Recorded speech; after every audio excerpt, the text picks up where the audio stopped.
Good morning, good afternoon, good night. Whenever you're catching this is the perfect time for you. Welcome again. In the Cosmic Garden today, I have Nola from Pluto Tarot. Is it still Pluto Tarot? Yes, forever. Pluto Tarot. Forever Pluto Tarot. Amazing. And gosh, it's our birthday month.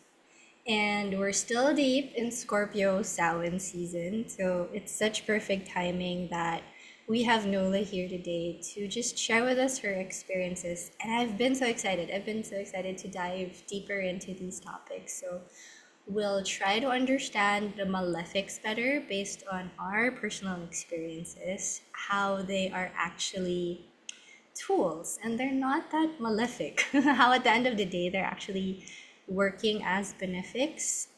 So we'll go through that. And then in her note, she did share that she had to go through like harsh aspects as potent call to actions. So Saturn return, we'll talk about our Saturn returns. And we'll see where it flows. So our intention for doing this is we truly hope to guide and inspire all those who are going through a scorpionic, um, do we call it dark night of the soul?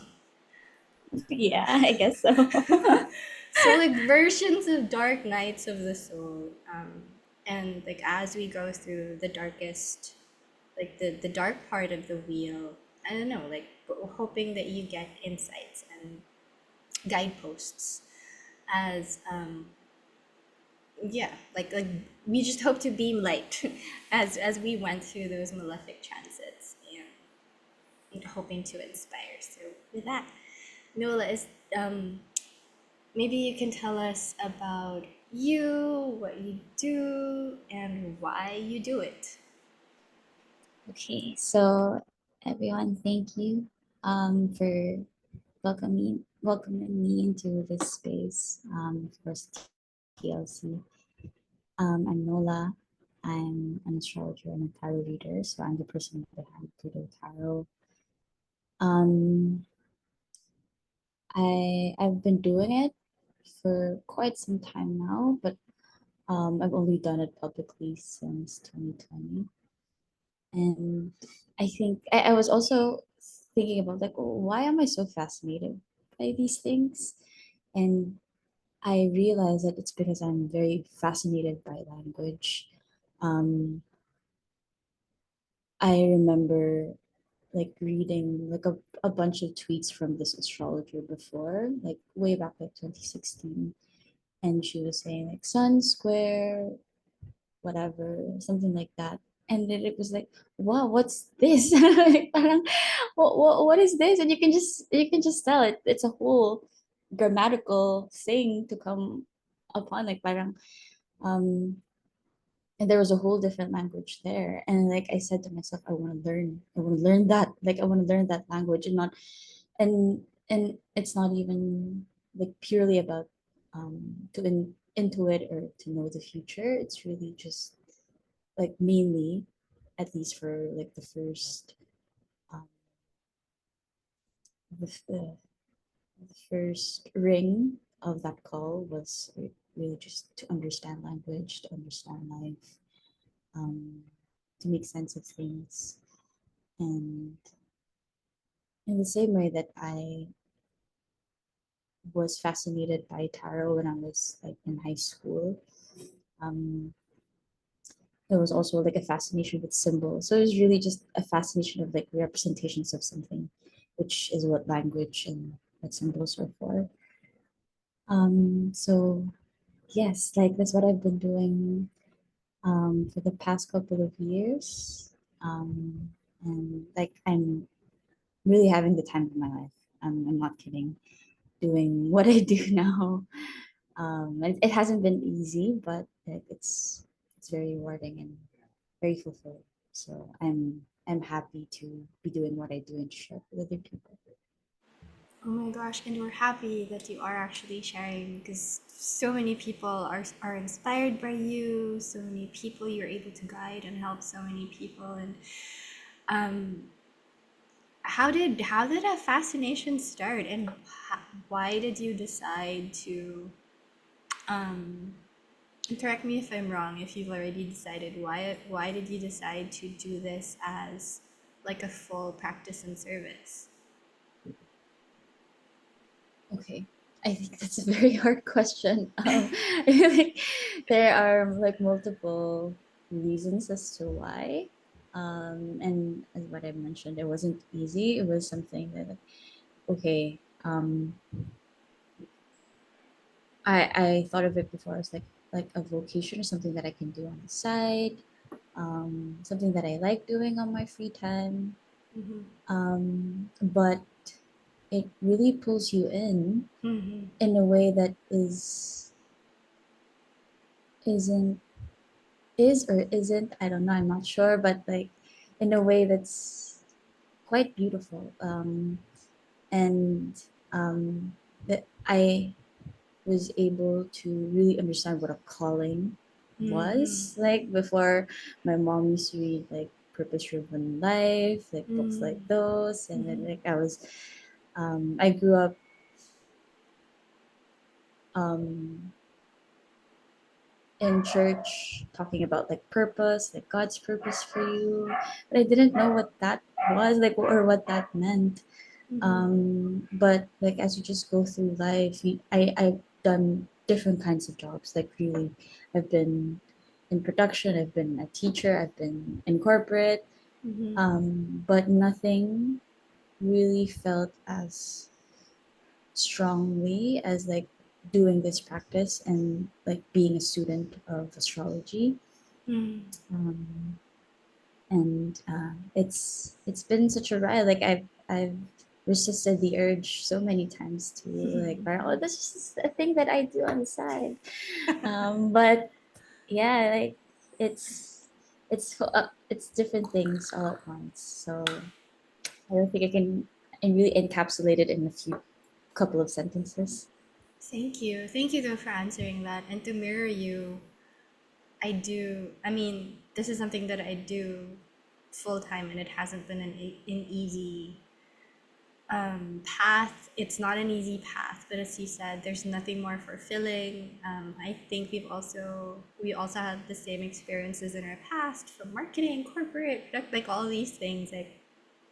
But there's a different level of fulfillment and sense of purpose at the end of the day when you understand why you're here, what you're here for, and you align with that. So deep gratitude for stepping in, stepping up, and like leaning in fully, in spite of, actually not in spite of, actually because of everything. Yeah, yeah.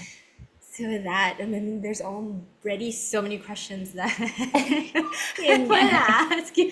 Like, how can we help other people who are teeter-tottering between, living, they know that they have a calling, but they don't know, so maybe some other time. I'm ready to have that conversation for another time. So because of it all, I'm truly curious, why the Malefics? Um, foremost, why traditional astrology? There are so many types of astrology out there. Why traditional astrology? And what was the lure of the Malefics to you? Okay, why traditional astrology? So, um, like when I started being aware of astrology, it was really mainly, of course, pop astrology, like from the Dario, from the newspapers, from like what they say on TV. Um, but I came across like the different ways to do astrology. And honestly, I felt like it was like this sweet spot between challenging and um, parang kaya. Alam mo yun, parang, okay, challenging to, but like not too far off. Like parang I was reading about like Vedic astrology, like, oh my gosh, like I can't handle that. Sorry. Um, so yeah, like for that like very practical reason, at least for my own understanding. And second, um, it opened me up to like the possibilities of astrology. Like it's something that I used to do with my friends before. Like, oh, parang just trying to typecast people based on their sun sign, like that usual thing. And when I came across like traditional astrology, I was like, oh my gosh, like it can make sense of everything, not just people, but like all the events that are happening, um, why it happens. Like I was so fascinated by like you can like there's a certain assignment for like a sign and an object.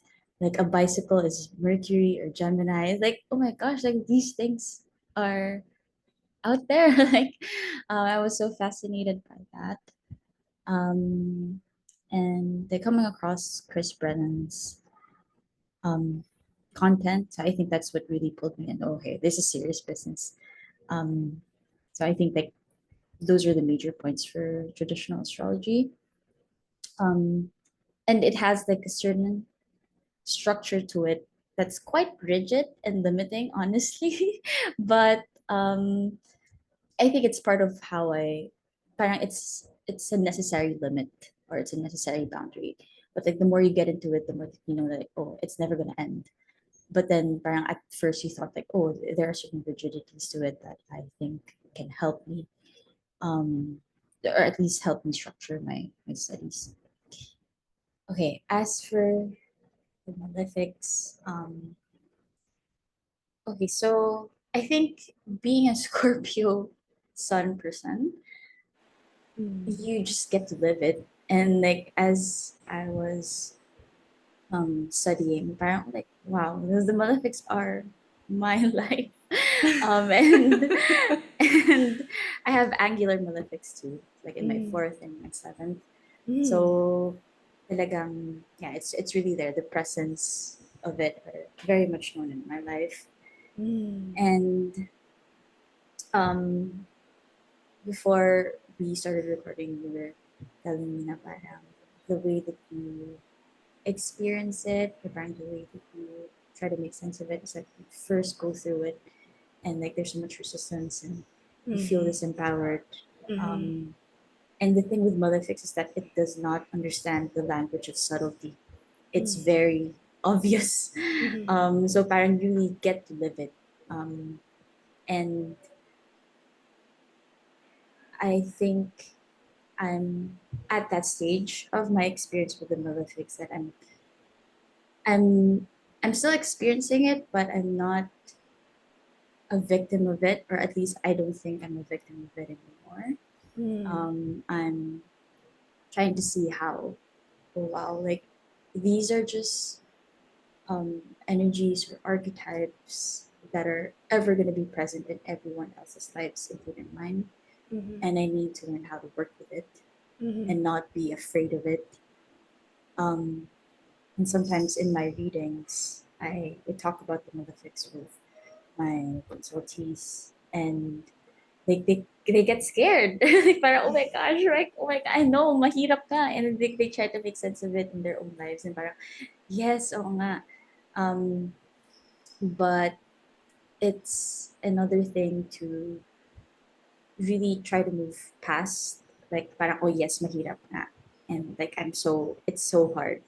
Right. And to kind of transmute that, or at least have the attempt to transmute it. Um, and it's something that I also want to know, not just for myself, but also for the people I am in conversations with every day. Mm-hmm. But okay, so before we dive deeper, if we haven't already, um, how do you define the malefics and why are they called the malefics? Since actually the term was very off-putting for me when I was starting my astrological studies. I started with traditional astrology. There was something I told you before we recorded. I started with traditional astrology way back, way back 2000, No. 2001. And I was younger then, and I have a lot of Sagittarius placements. So my Sagittarius is optimism in it to find the good and the hope through the language of astrology. Everything that you said, it was so rigid. It was so it was bound by these particular laws, and it was just so I feel tight in my body. So it wasn't until my Saturn return many moons after that I went back to traditional astrology to understand the malefics better and how to actually not just work with them but befriend them in a different way. Like to understand them and live them and embody them, which was something that all my Sagittarius just resisted to. Like the whole core of me resisted the structure and the rigidity and the tradition, the lineage. So how do you define the malefics? What are they and why are they called such? Okay, so the Malefics, they're Saturn and Mars. And I feel like I got like a prompt of a word from what you said. It's tightening. They are tightening planets. Like they really tighten you up. They really like pulverize you. Um, and like that's the nature of experiences that we get to have. And most of it through the malefics, but there's also a certain thing with them that they malefics, not just the planets, but also the malefic aspects, so like the squares and oppositions. Um, they really compel us to take action on something, to decide on something, to smoothen out something. And they jolt you up. And I think with the malefics, they don't care if you want it or not. They really just don't care. They're gonna do their thing anyway. I mean, the same thing can be said for the benefics, but with the malefics, the nature of how they act is abrupt, or um, maybe in the case of Saturn, it's a slow and steady decline. So like how I define them is that they really bring out something in you to take action. Um, and they I feel like whenever I mull over it, it's like they're you know when we're trying to move, there has to be friction there, right? You can't. It's hard to move when it's slippery, when it's watery, and the malefics give you that friction to move, to do something, to go from one place to another. Um, and I I see the value in that, but at the same time, I see how it can be quite a sensitive topic for other people, like talking about their pains, talking about their struggles through the lens of the malefics. I feel like I'm getting off topic here. Like, um, um, talking about those things, like those difficult things, can be quite a sensitive topic. And I don't want to sensationalize like pain or suffering. But those two planets really bring out those two things in our experiences in us as individuals. So yeah. Okay. Sorry. What's the other question? I feel Why like I are forgot it. it's okay. This is actually what we're talking about anyway. We're talking about pain. We're talking about um the difficulties, the contraction, and the limitation, because we're also talking about the malefic aspects, right? The squares and the oppositions, um, which a lot of people are going through, especially those in the mutable signs, are experiencing that with Saturn right now. So, and even the world. But I'm going ahead of myself. Mhm. Why are they called malefics in the first place? Okay. Just you can just uh, what's in the name? So like malefics. Um, I think a lot of us had this vocabulary session coming from the movie Maleficent. So like, Right. and like I was so fascinated by like I'm very much a fan of language, So like bal is something that's not good. The opposite of like something that gives, it takes away or it brings destruction. So like it has that element to it, like from the name, like it starts with MAL. So it um it's called Malefics, and they're called Malefics like Saturn and Mars, and those two aspects too, because like they bring a certain level of disruption to something, disharmony to something, and they bring something that is not good in traditional astrology. So that's the name. I like how I knew you were I knew it. I knew deep down that you were really the perfect person to talk to about this, because there is just full resonance to like even how you defined it. And I like how you brought up Maleficent and how at least contemporary Maleficent was redefined. Like it was remythed Yes. that not all dark, black, and shadow are not good, and how bad can be good, and how we are actually we don't see the whole picture. And it's when we don't see the whole picture, it's when judgment more than acceptance, allowing, surrendering, and trusting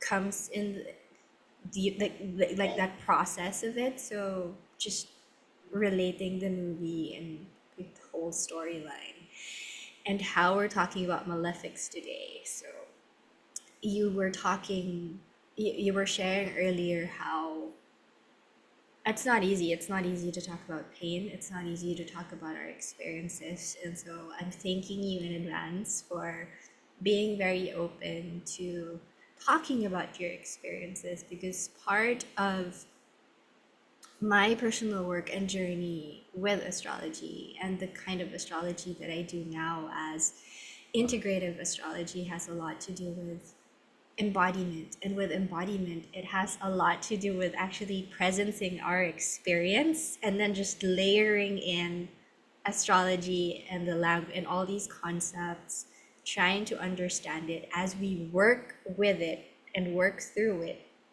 instead of because I started, of course, um, astrology first, understanding astrology, and then be like curious. Okay, so what is this astrology telling me right now? Instead of the other way around. So there was a lot of journey through redefining that and going through that whole process for me. So how how do the malefics work their magic in your life? And for those who are going through um, these difficult transitions and aspects, what are the things that you learned in your own journey that you can share, perhaps? Um, Thank you for also reiterating that like integrative. Am I saying that right? Integrative. Integrative. Integrative. Integrative astrology. Oh my god, me today. But yeah, like it is. I see so much like value in that, because being a messenger for like these things, and sharing astrology with other people, it's not that like we know everything. We're just translating things, and we're also going through our own SHIT. So alam mo yan, parang Absolutely. so it's not that like we're far removed from life and we're just interpreting these things. Like we're also living it. We're living it with them. We're living it with our people, our community, our loved ones, in our society. So us making sense of it is also us making sense of our own lives. And yung astrology is just, again, I think for me it's really a language. It's a medium to understand things, to make sense of things. So it's not like a belief system or anything. No. It's really just a language, and a beautiful language at that. Okay, malefics. Okay, so for my own experience, I think I'm gonna try to be very candid and vulnerable here. Thank you. Um, okay, so I have Saturn in the seventh and Mars in the fourth. Mm. And I think like Saturn in the seventh is really something that I'm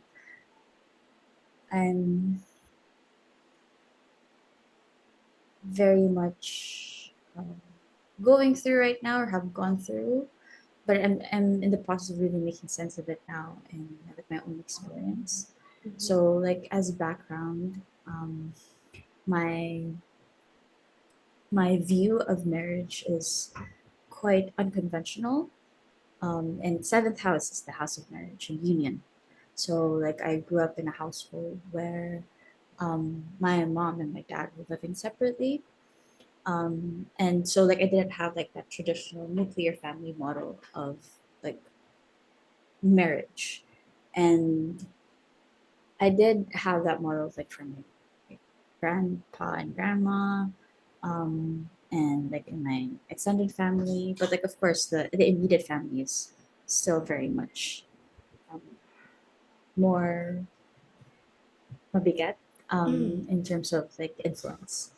So like I grew up with that setup, but honestly I wasn't like parang like oh I'm like this and parang hindi naman ako yung like so like heartbroken about it because it Mhm. happened like quite early on in my life. So this is what I grew up in.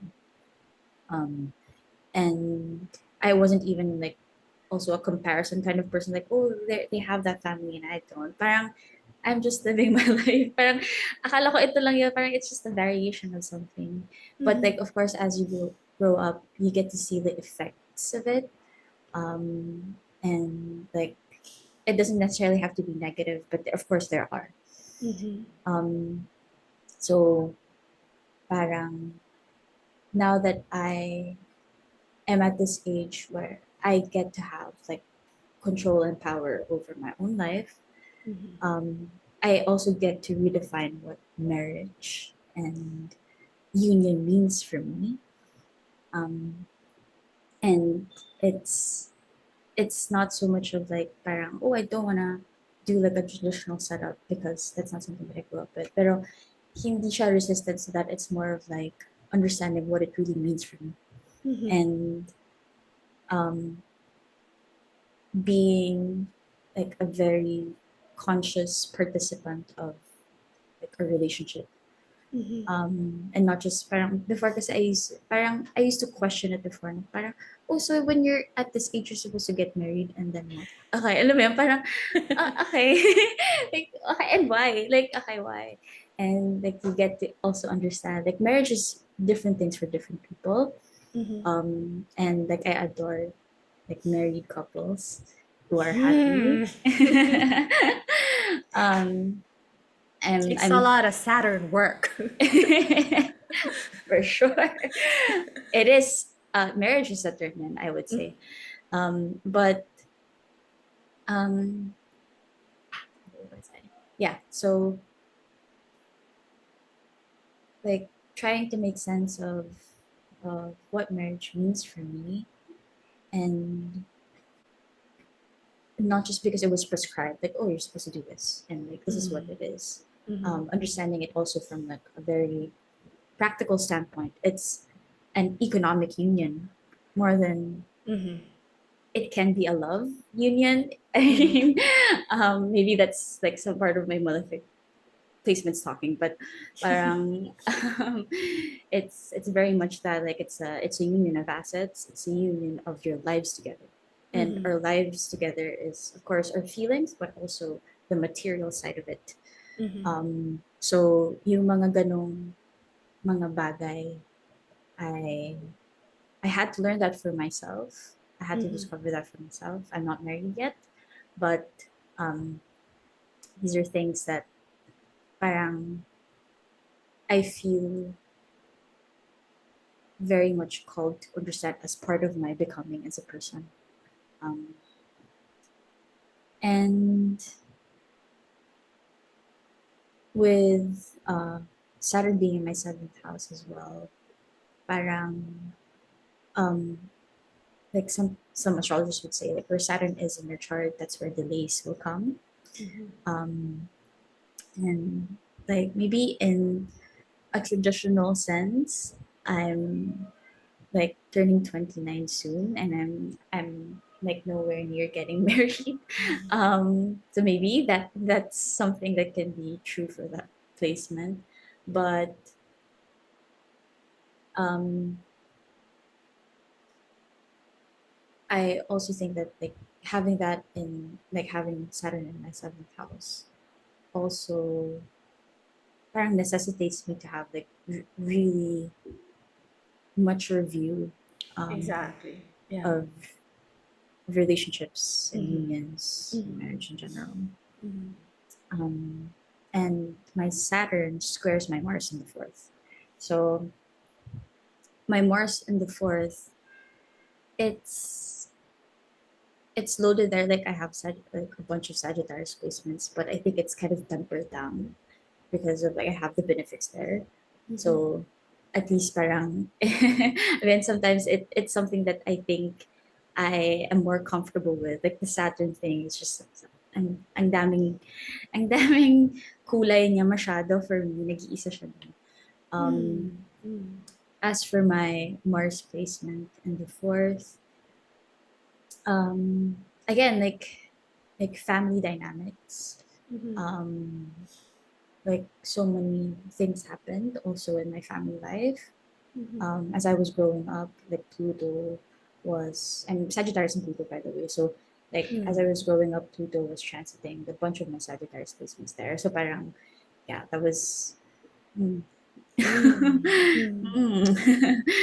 Mm.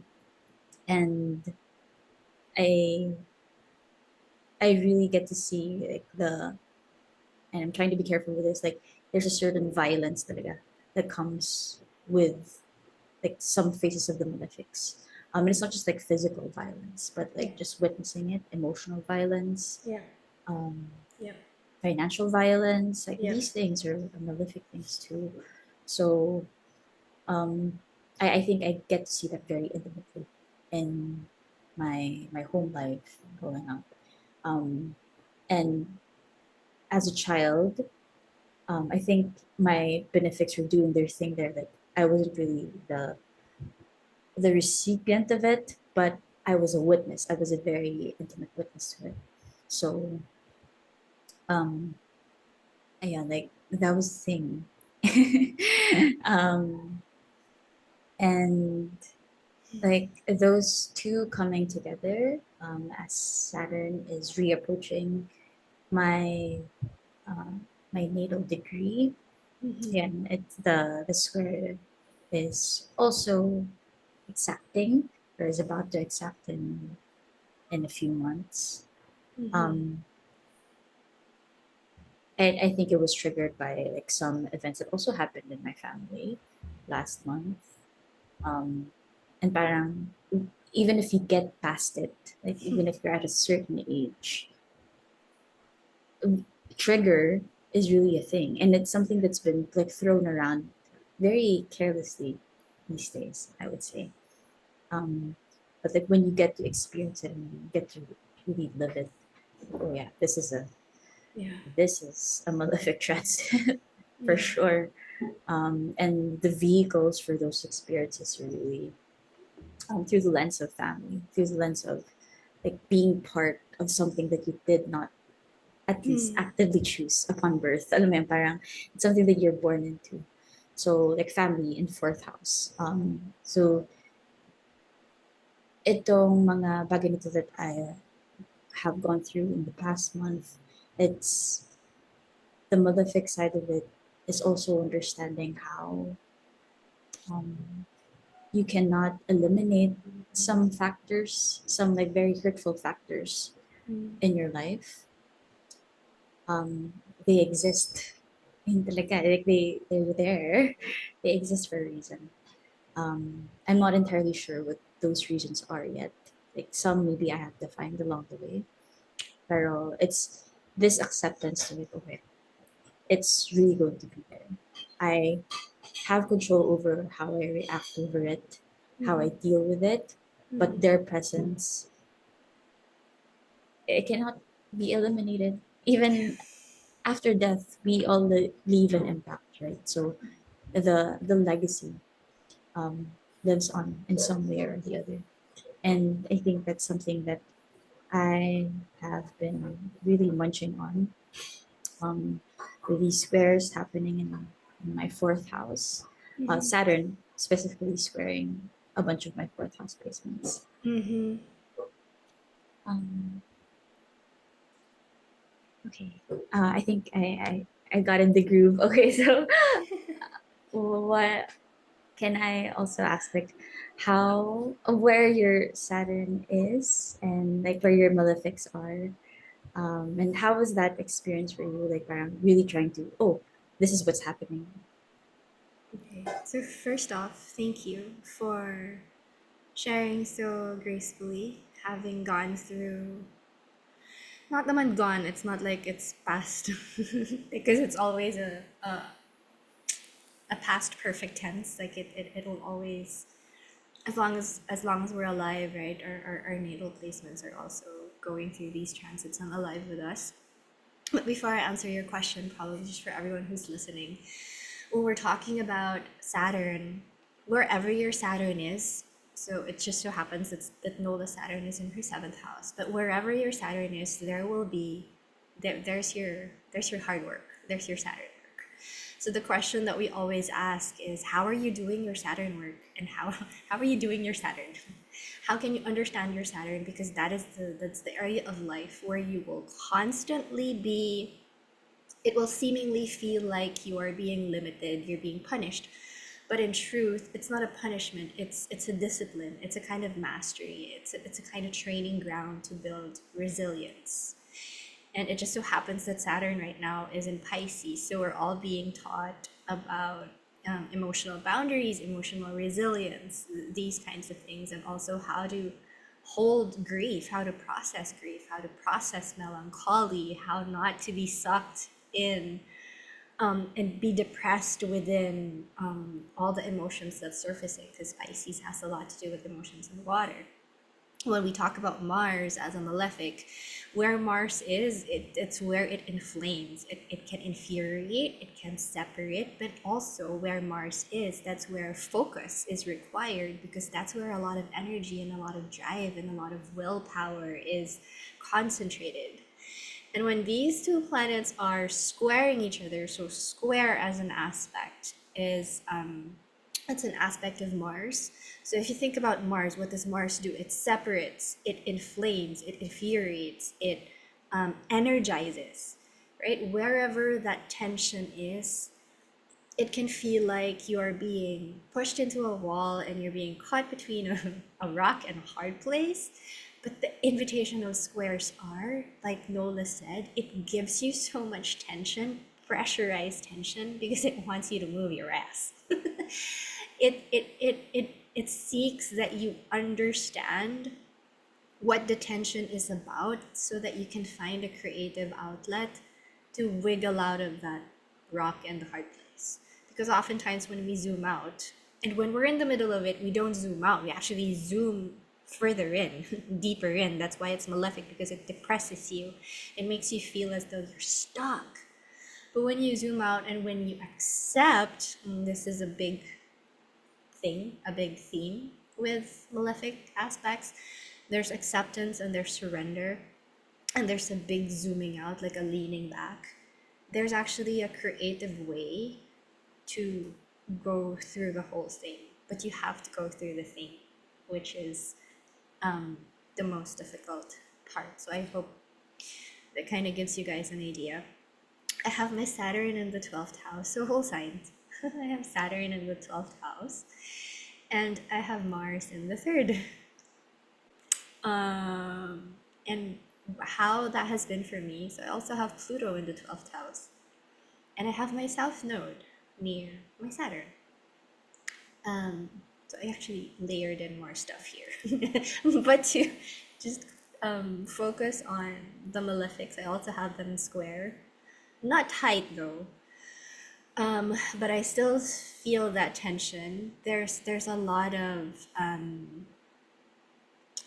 there was a lot of mastery and acceptance for me to understand my mystery and the mysteries of life in general. As a Sagittarius, I have a lot of Sagittarius placements. I have always been curious, and I always wonder. I always wonder and I always wonder and I always search for deeper meanings. And in that search, there is a sense of restlessness that in the end, it's a mystery that I'm part of that I never truly accepted and allowed. It was always as though that mystery was outside of me. And that mystery was something that's so elusive. And there would always be this feeling of, I don't think I belong here. So let me understand why I'm here and what I can actually do so that I can have more like I can make more sense why I'm here.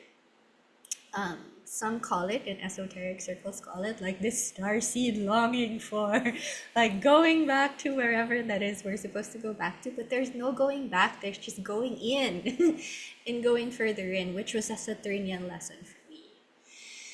And spirituality wasn't something that, at least the religious dogmatic side of spirituality, wasn't always something that I felt a part of.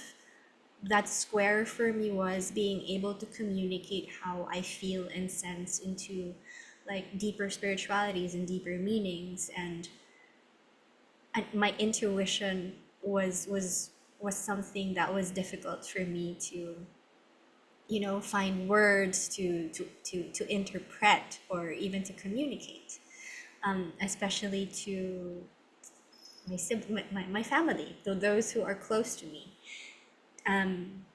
I always have this visceral feeling whenever I'm in monasteries and whenever I'm in religious places, as though I get claustrophobic, and it's such a visceral body feeling that I throw up, I get nauseous, so I always have to step out, or I have to find air. My Mars is in an air sign. it's in it's in Aquarius in my third house. So there's this that visceral feeling for me that I never made sense of. Like I it wasn't something that, it was actually something that I was punished for when I was younger, because I felt that I was forced into a particular dogma, understand a particular dogma, when it was something that was just totally, it wasn't something that I I'm attuned with. It's just, it doesn't sit well with my body. And so the square for me was having to understand how I can be with family, like honor the traditions, because I'm in a very devout Catholic family, both sides. So, you know, those the religious practices were very Saturnian for me. They were very, it was just so difficult. It was so difficult for my body, for my being, for my soul. And I never learned how to communicate properly that there was a different way that I was actually leaning into my spirituality, which was with nature and all these other modalities that I learned along the way. And I was called to learn along the way precisely because of these seemingly limiting feelings. And what's fairly strong for me is actually that Saturn conjunct my South Node. Um, every time I lean into these spiritual practices, there was always a I don't I don't think I can call it a wall anymore, but more of a reconnection with how I'm living through a lot of ancestral stuff that it took a really long while for me to learn to again accept. Because I would always be, I felt for most of my adolescent, young adult life, I felt like I was this young teenager throwing tantrums and being rebellious about, bakit ako? Why am I responsible for your shit? Like, always that question, like, what is this thing with family karma and why am I the one? Why me? Like, there was always that question. And so there was a lot of, again, understanding and acceptance and surrendering to, oh, okay, so it's me. Sige, kainin ko na lang. Because ganun eh. Without any more like stomping my feet and just doing rebellious things, and or at least seemingly trying to rebel about the responsibility given to me, and just accepting that responsibility. It's still not easy, by the way. Like it's never easy, but there's just a lot of tendering, right? Because you did say that these malefic aspects, they pulverize you until you're goo. And this is actually how I've been feeling the past year or so. There's a lot of hermiting and self isolation that I was really called to do while Saturn is transiting my fourth house, as I'm allowing all these seemingly structures and walls that were built the the past 4 decades of my life. I'm just allowing it to dissolve, and I'm dissolving along with it, because trusting, surrendering to the process that there's a new structure that's going to come out of it. I don't know exactly what it is yet, but that's right part of the mystery. And the mastery of the mystery is leaning into the mystery and just acknowledging that I don't know what the hell is going on. I trust and I lean into faith, and there's a different kind of faith that I am learning as I go through it. So that's where I've been. That's where I am. I'm still not. I'm not totally out of it, because right now Saturn is opposing, or transiting Uranus is opposing my Saturn. So there's also there's a lot of disruption in my 12th house. So that's me. Thank you for that question. I would like to ask, so how do you, what advice can we give those who are going through difficult transits, and especially these malefic transits? What can they do? How can they soften into it? And yeah. Okay, before I answer that, I just want to say thank you for sharing your Saturn placement and your experience with it. Like, oh my gosh, it's really a 12th house thing, no? Parang 12th house is also where Saturn rejoices, right? Exactly. And 12th house is the house that um where we get ostracized, Mm-hmm. um where you get parang there's a certain level of heresy there too, and like your experience of like I'm getting dealing with it. chills because like that's my life. Your experience with it, like being in like very devout Catholic spaces and like Mhm. upbringing, it's very sad in the 12th house. Oh my gosh. And like my mom has the same placement too, so she also had to deal with like very similar themes in her life. Like, oh my gosh, it's amazing how it really translates to like lived experiences. Um, and like it must have been very lonely for you being It in still is. the it's a 12th house. Oh my gosh. So it's, oh my gosh. I hope you feel held there by something and Thank you. someone. Yeah. Thank you. Okay. Um guys. Okay, there's I shared it with TLC before we had this recording. Like I was fascinated by the idea of villains. So I'm I'm a self-confessed cinephile. I really love movies. And honestly, whatever like I come across, like a villain in a story, and I think a lot of people do. Parang there's a certain fascination with villains, like the bad guy, right? Um, and in a way, like I'm also trying to be honest here. I admire cunningness in a person. I'm not gonna say that I agree to it, but I admire someone who is cutthroat with what they want. And I think in like popular culture, it's something that's embodied by the villain. You know, Mm-hmm. parang they are very conscious creators of their environment. Like somehow, Mm-hmm. of course, like they have their own backstory. Like they were abused, something happened to them. Like that's also a very malefic arc, right? Um, but I think in a way, there's something admirable in them that they were able to transmute it in a certain way that gave them, like for example, in movies they have influence. Mm-hmm. They villains usually have people who are following them. Mm-hmm. Second is that in movies too, the bad guys are rich. So like they were able to get like those like very material resources Mm-hmm. because they embodied also like the malefic aspects of focus and tenacity. Mm-hmm. And um, I think that's quite admirable. And in a hero's journey, the the villain serves a purpose. They're not just there to kill off the good guy or whatever. They're Mm-hmm. also, if you really try to look at it, they bring a very specific and um, potent lesson to the hero, to whoever the protagonist is. And the villain archetype tries to set the hero straight. I mean, parang get your shit together. Yeah. You're a weakling.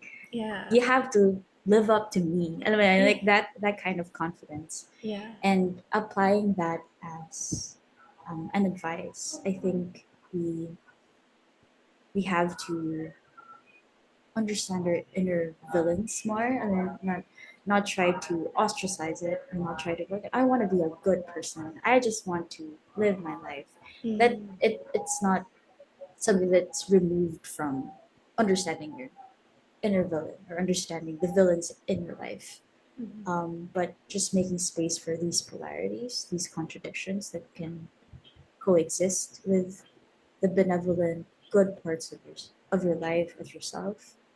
Um, and like, ano yung, like trying to understand which part of myself can I tap into um, that can compel me to be more focused in my goals, whatever those are.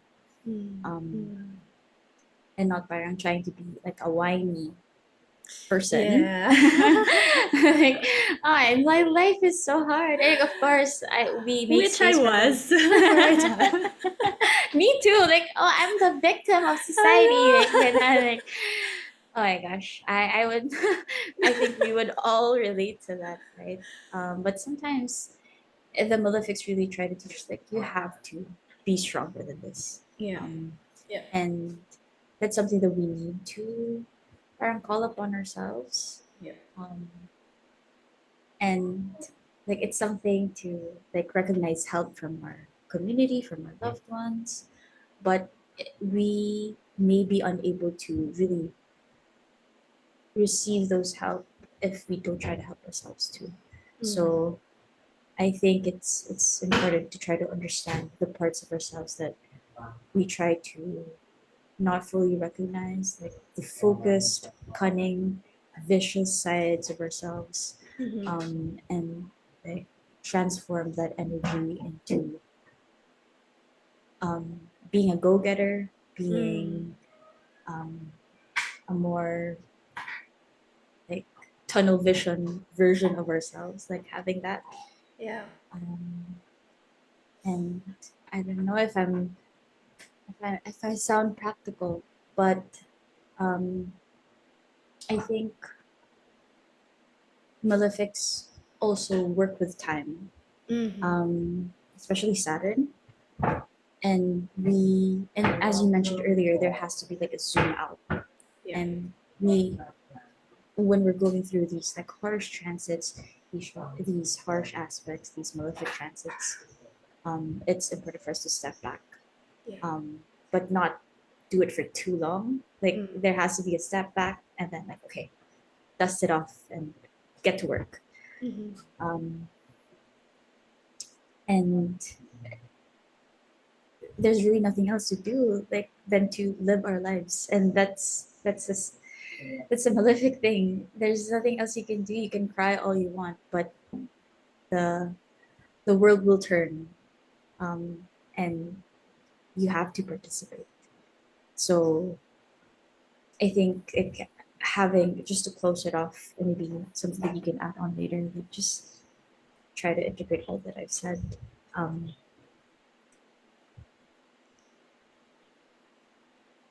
Understanding like the villain side of ourselves, um, and using that as like a very potent force to compel us into action, to do what we need to do to be a responsible, accountable person, and to allow these things to happen, these malefic things to happen, accept it, and work through it, flow into it. And I think that's the more benefic side. Um, but yeah.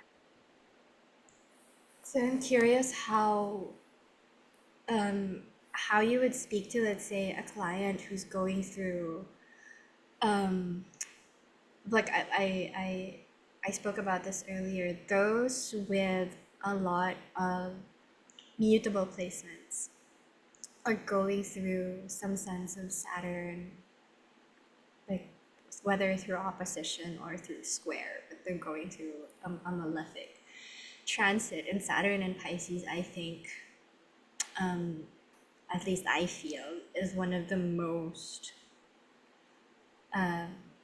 emotionally difficult transit globally, also personally. Anywhere we have Pisces can be very emotionally tender. So what would you advise a client who's going through this this phase? Mhm, mhm. Okay.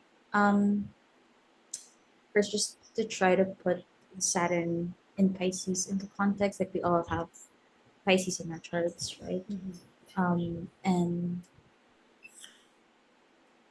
where Saturn goes, it's where you have to confront reality. And Pisces is where reality is blurred. And sometimes it's blurred because it's a form of escape. Parang, oh, I don't want to face this. Then Saturn just kind of whoops your ass, like, okay, Yeah. face this. Yeah. And like first and foremost, like everyone's going through this Saturn transit of Saturn and Pisces. So like at first, confront your inner delusions, the lies that you have told yourself. Um, that's quite harsh, but I think it's Saturn. necessary. It's necessary to like, oh, these are things that I made myself believe, and these are things that I um, ad- adopted um, as part of my belief system, and now it's not working anymore. So I have to like really see the truth for what it is, um, and that's it's very important, and it's also a very delicate subject, because some people are going through it in a way that like it helps them survive, um, but there's a certain level of empowerment that you can also get from recognizing the reality. And when you see the truth of it, you get to see how you can be like an active participant, a more active participant in your life. Because like, okay, this is the reality, and I have agency to do certain adjustments or to just deal with it in general.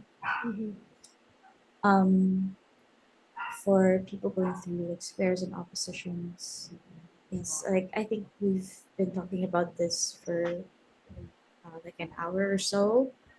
Um, it's Malefics are about confrontations, and like confronting certain things, and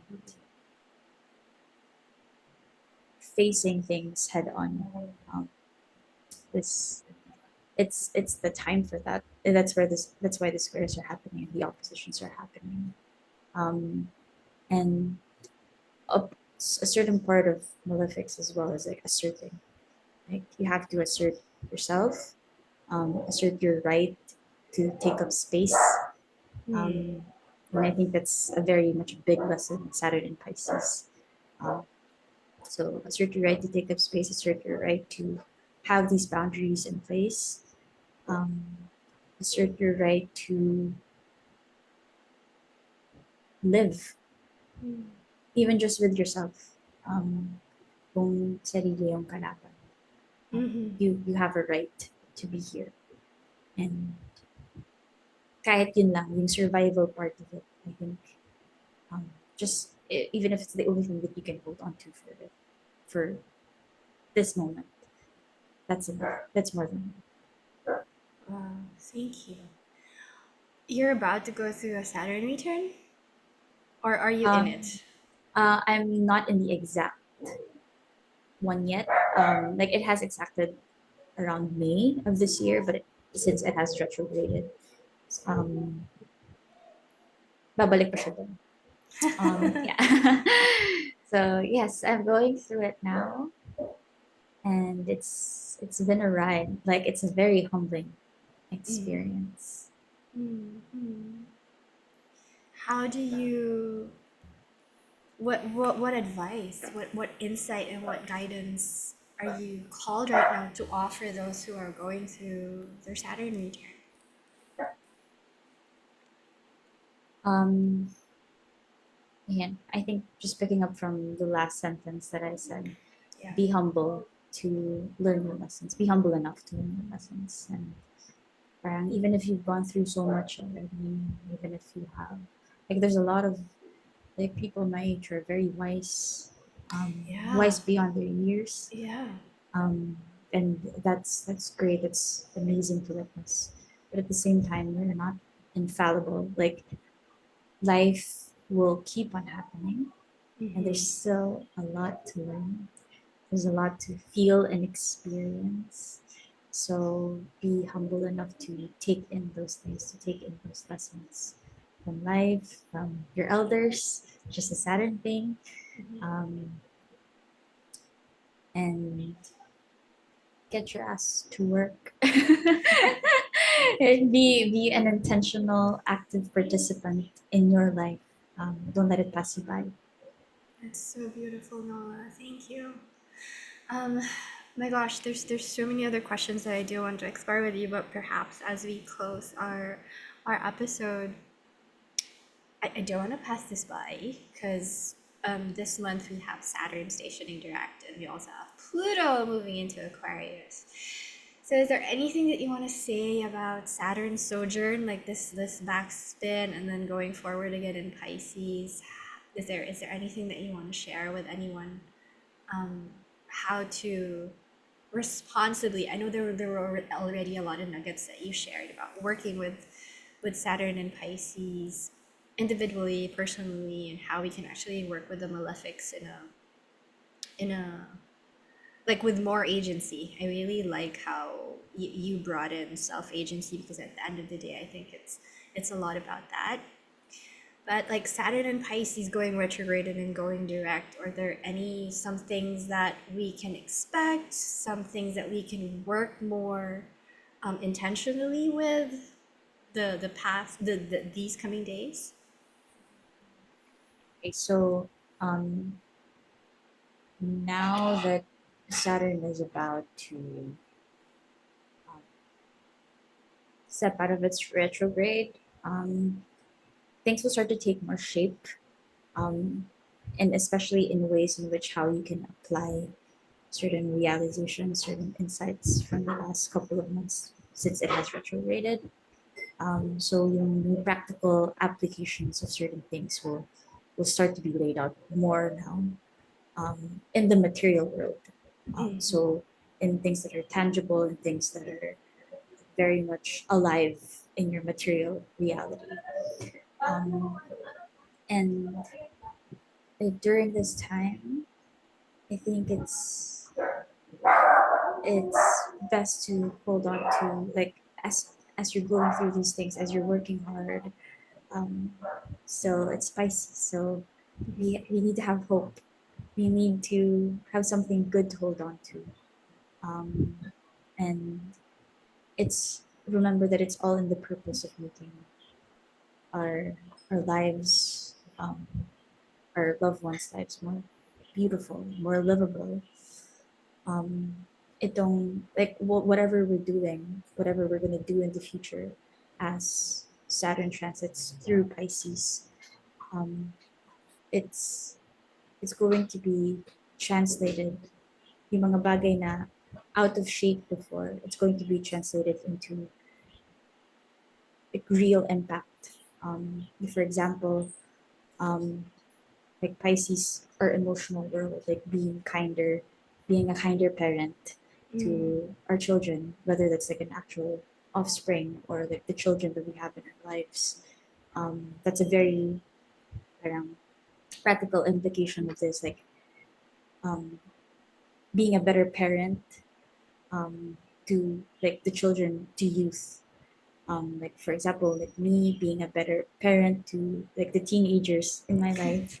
Kaya parang just that, like having those practical implications na when I become a good person, it can have a good impact in the emotional lives of the people around me. Mm. Mm. And when I hope for the future, it's also a hope for these children, these like vulnerable beings, which are like under Pisces, and also Leo. So like having like these hopes for like the more vulnerable people in our society, Mhm.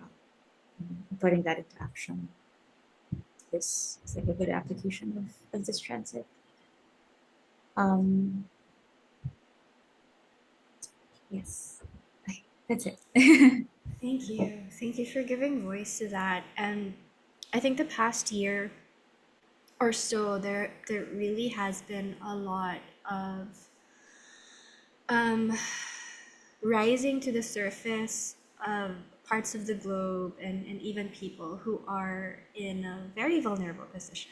I mean, there are a lot of horrors that we are now being faced with, and there's a certain responsibility that we're all being called to own and step up to. There's a sense of radical hope, and it's so beautiful that you said like just keep holding on to hope, and in any shape or form, like, or rather like how is hope taking shape and form for you, and how can you actually mold that into a more practical action for yourself and for others.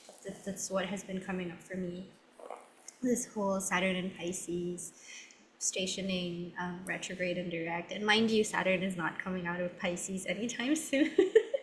We still have half of Pisces that Saturn is going to go through. This is just half of the lessons that we're learning in Saturn and Pisces. So they're still Pisces to me is I mean with Saturn in my 12th house, it's really a lot to do with loneliness, depression, isolation.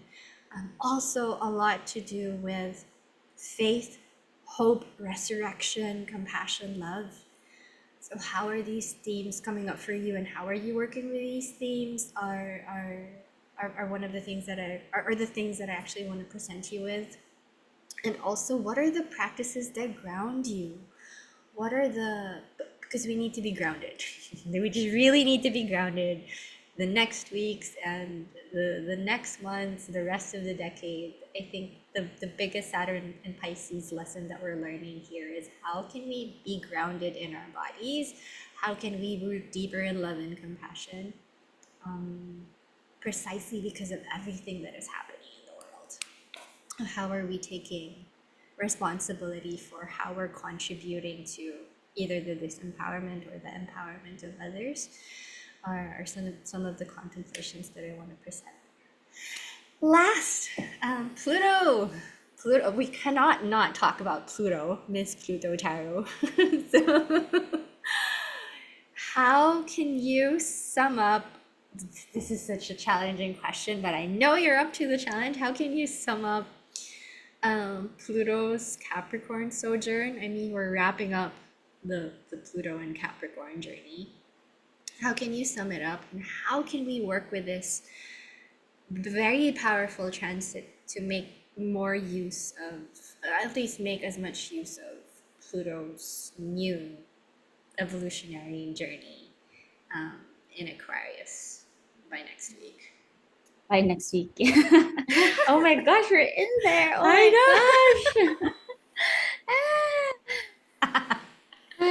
Okay, yes, it is a hard question, but sige, let's try.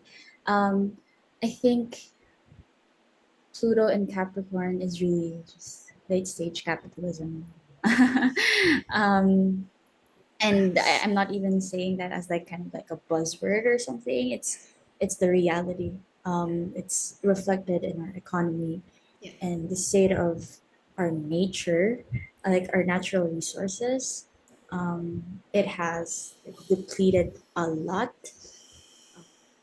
So like the face of capitalism, and its stage right now, which is in the late stages, like we're all very much seeing that, especially in the last 5 years, and especially during the pandemic.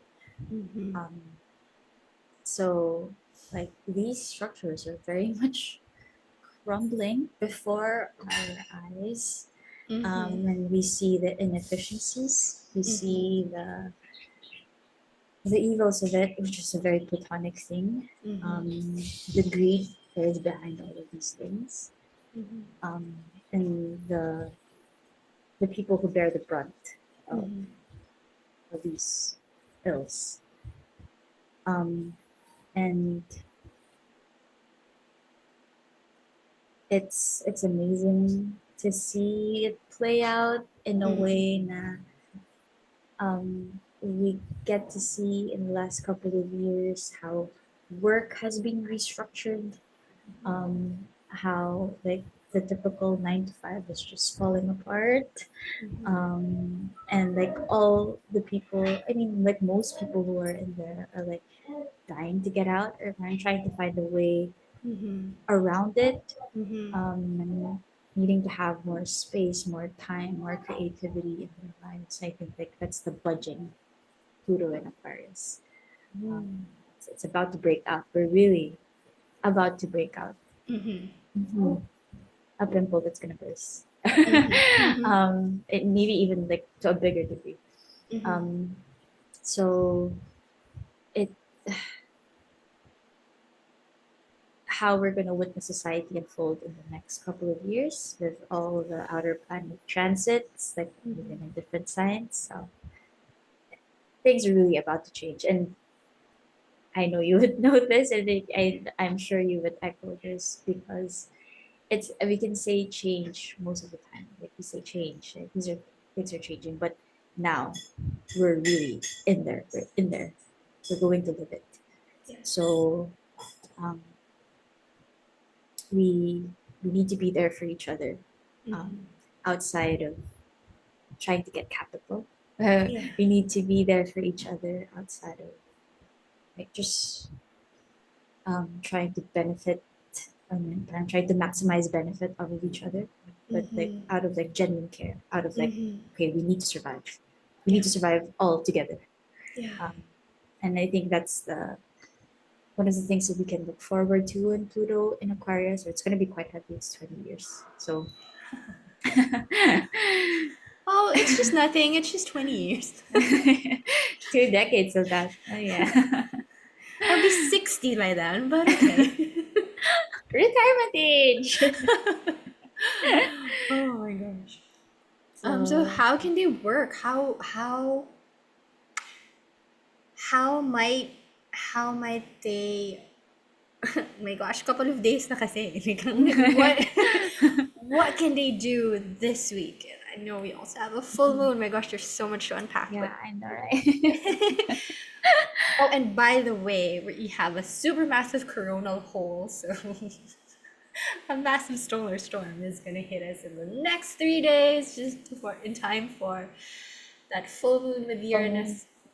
Off Mhm. topic, totally tangent, but just for those who are catching this, please be grounded. Please be kind. Stay hydrated. Yeah, what can we do in the next couple of days to make this transition more fruitful, or at least work with any ritual, any ceremony, any prayer, like something grounded, like a grounded practice that they can do in the next couple of days to Mhm. smoothen. There's no really way to smoothen into this, but at least in some way. There's beauty in the attempt.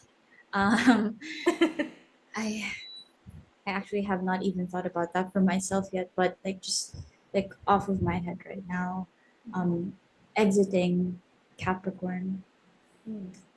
I think it's also quite interesting how in the last few um, degrees of Pluto and Capricorn, overconsumption has like gone through the roof. I know. Um, I and know. I think it's a time that we can re-examine our relationship to material objects, and like, well, what are they here for? What is the stable for? What does the stable serve me? Like just having that relationship, because I think in the practice of overconsumption, they're just there. Like things are just things, objects are just objects. But um, we can have like a deeper, more meaningful relationship with these objects. And it's not being materialistic. It's about like honoring where these things come from, who made these things, um, what resources have you pulled, like what things have you done to afford these things, to buy these things, and trying to make sense of that, trying to make more meaning out of it in your life. What do these objects mean in my life? Um, and like maybe having a decluttering session in time for the full moon in Taurus. I think that can be very grounding, and like that can help like literally smoothen things out, Mm-hmm. and just make space for like more air in your home, Yeah. make like more actual space in your living spaces, Yeah. um, and um, I guess like off the top of my mind too, like going for a walk in these pavements in the city, in your whichever places you're in, and admiring the materiality of your world. Like, Mm-hmm. may mga bagay na nahahawakan, nakikita. Mm-hmm. Um, you have the physical faculties to see and experience these things. Mm-hmm. So that's simple. It doesn't require you any money, just luck and Mm-hmm. Mm-hmm. declutter. Maybe it can help ground some things, make sense of just in simple ways the things that have transpired over Pluto and Capricorn. Mm. Yes. Noah, where can they find you? And what is there anything that they can look forward to from you in the next days, the next months? Okay, you can find me over at Pluto Tarot on Instagram, and I'm just there most of the time, if not every day. um, and like upcoming things, like I'm doing like weekly one-off program project for my birthday month. So every Friday, I release like something that I'm just going to do for that particular week, as an offering, as a gift to people who have been hearing my stuff out on Instagram and who have been supporting me. I love you. And by December, I'll start to offer the New Year readings, which I'm excited to talk about. Mm. Um, and maybe we can talk about that also coming into the new year. That must be an exciting thing, Super excited. 2025. Yes. So yes, just reach out to me there, message me. we'll refine. Oh my gosh. Um, I know it's been an hour, and to honor everyone's Saturn time, I am Saturnian. Yes, Saturnian. I'm feeling there's still a sense of longing for me to keep continuing diving because there's still so much rich content for us to explore. It never really truly ends. So if there's anything that you want us to, like any topic in the future that you want Nola to explore with us and dive deeper, please let us know. We would be so honored to, I don't know, to talk about and explore those topics with you and for you. And as a last question, how are you being, like, in everyday small steps? How might you be a beacon of light and dark? How might you be a beacon or a lighthouse in the days to come? Okay, is this something that you're asking me, or like is this something that I would advise other people? I have Can to it be ask. both? Like, you personally, what would you do, and like what advice can you give other people? Um, okay, I think just for me, just giving people space to be themselves in whatever shape or form. And like I think we mentioned it quite a few times here, like the malefic aspects, malefic planets, and all these transitions that we're going to be going through in the next few days and the next couple of months. It may feel very constrictive. So just taking up space, providing space for people who feel like really boxed in. Um, I think that's something that I will be happy to provide to people. And for for our listeners, if you can also afford to give that space to hold that space for other people in their times of need, just having someone to listen to them is very much important and very much valuable.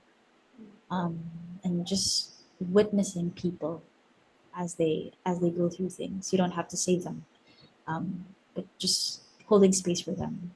It's going to be very valuable and significant for our survival as human beings. So if you can, please do that.